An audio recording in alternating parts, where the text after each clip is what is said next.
This video will show how to seam Fabral's stand and seam panel. Unlike some panels in which adjacent panels are lapped and screwed directly to the structure, or other panels that are snapped together, stand and seam panels require mechanical seaming.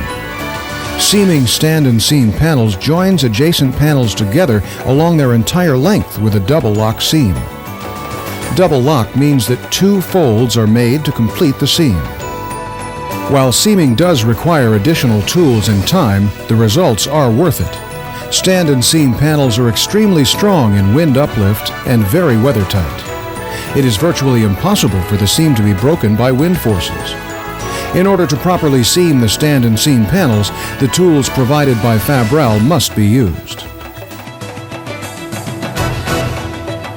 Now we'll show how the seaming is performed. Shown here are the panel overlap on the left side and the adjacent panel underlap on the right side. Before lapping the panels, clips are placed as required in the clip hem, and the clips are screwed to the substrate. Using a normal profile head screw will cause dimpling of the sheets. Stand and seam panels require using a clip screw with a low profile head. The clip screws should be purchased from Fabral only. Fabral has clip screws available for different substrates. After installing the screws, place the panel overlap over the adjacent panel underlap. Hand tool 1 is then used to make the first fold of the double lock seam.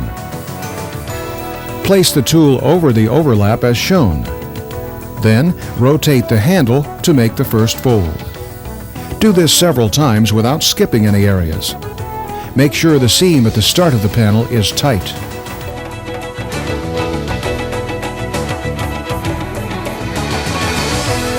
To make the second fold, hand tool 2 is used. Hand tool 2 can only be used where hand tool 1 has already made the first fold. There is a hook on each end of the tool. These hooks have to be opened to allow the tool to grip the seam.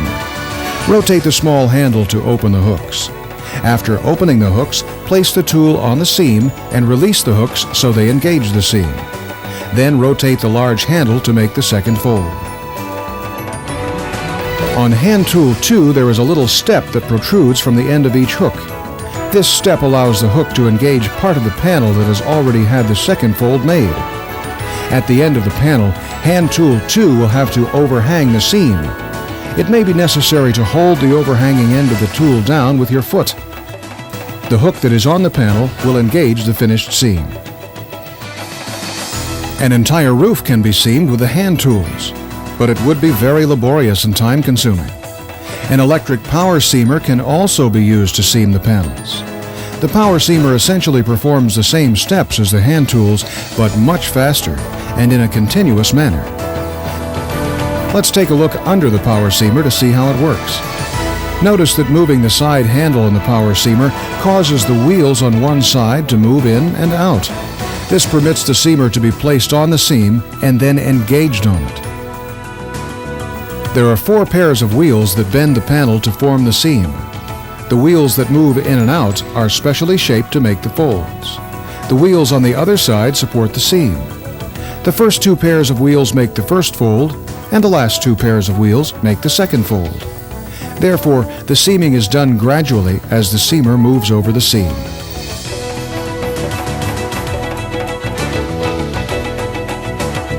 Before using the power seamer, the seam must first be prepared with the hand tools. It is not possible to simply place the power seamer on the seam without using the hand tools. There are 2 ways to prepare the seam for the power seamer. The detail at the starting end of the panels will determine whether the power seamer can be started partially off the seam or not. For now, let's assume that you can start with the power seamer partially hanging off the end of the panels. To begin, make the first fold with hand tool 1 for about 8 inches, or the width of the hand tool, from the start of the panel. Make sure the fold at the end of the panel is tight. Then make the first fold over each clip to help secure the panels to one another and to make sure the overlap is properly placed over the underlap. These folds will help the power seamer run more smoothly and will result in a better installation. Actually, you can use hand tool 1 as often as you like before using the power seamer. Now that the seam has been prepared, the power seamer can be placed on the seam. Lift the handle on the power seamer to separate the two sets of wheels. Then, place the power seamer so that the first two shaped wheels are underneath the first fold. Depress the handle so the wheels are engaging the seam. Attach a safety rope to the power seamer and secure it to prevent damage to the seamer from falling off the roof. Plug in the machine and turn on the switch.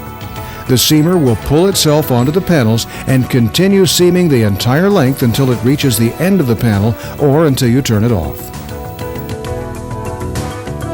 You may wish to walk alongside or behind the seamer. However, if the panels are over purlins, do not walk or stand on any panels that are being seamed. When the power seamer has reached the end of the panels, turn it off, lift the handle to disengage the seamer, and remove it from the panels. The power seamer may not complete the second fold at the end of the panel. If this occurs, use hand tool 2 to finish the seam.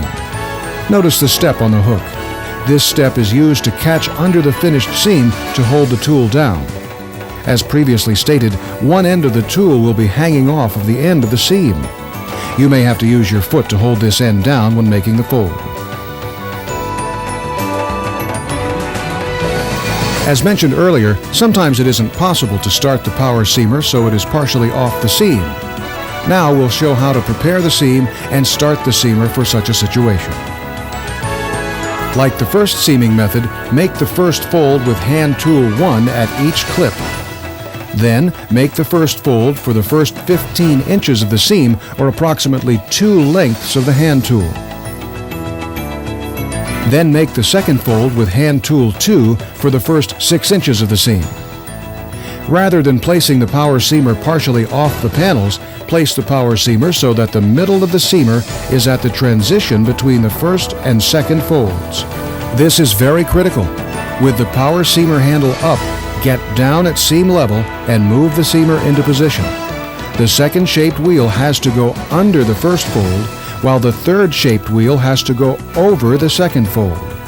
After placing the power seamer correctly into position, depress the movable handle to engage the seamer on the seam.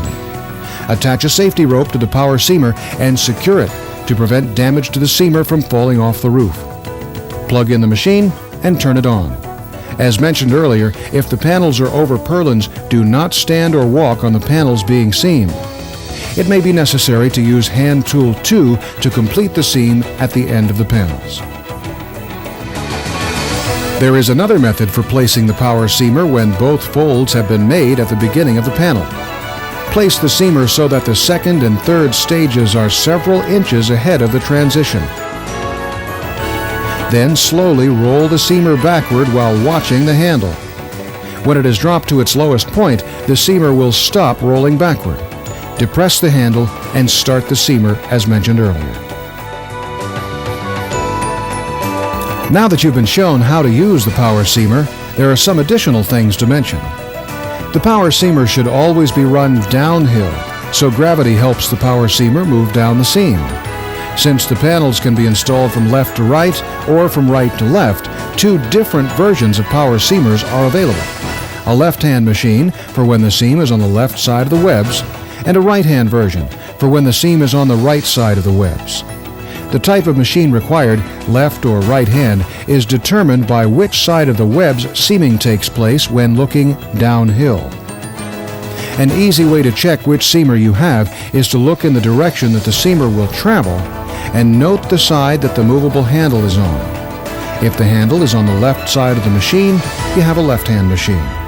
If the handle is on the right side of the machine, you have a right-hand machine.